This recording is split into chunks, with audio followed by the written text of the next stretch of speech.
அஸ்ஸலாமு அலைக்கும் வரஹ்மத்துல்லாஹி தஆலா வரகாத்துஹு. பிஸ்மில்லாஹிர் ரஹ்மானிர் ரஹீம்.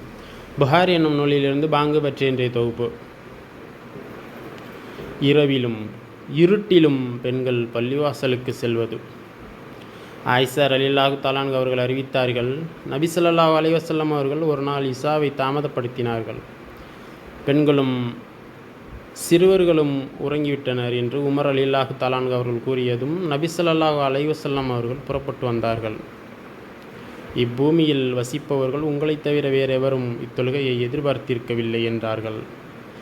அந்த நாட்களில் மதினாவைத் தவிர வேறெங்கும் தொழுகை நடத்தப்படவில்லை. இசாவை அடிவானத்தின் சென்மை மறைந்திருந்தது. இரவில் மூன்றில் ஒரு பகுதி கழிவது வரை மக்கள் தொழுது வந்தனர்.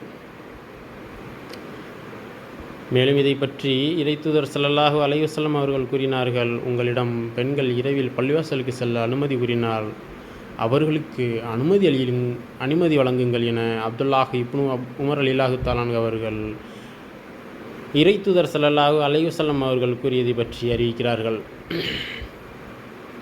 அல்ஹம்துலில்லாஹ் அல்ஹம்துலில்லாஹ் அல்ஹம்துலில்லாஹ்.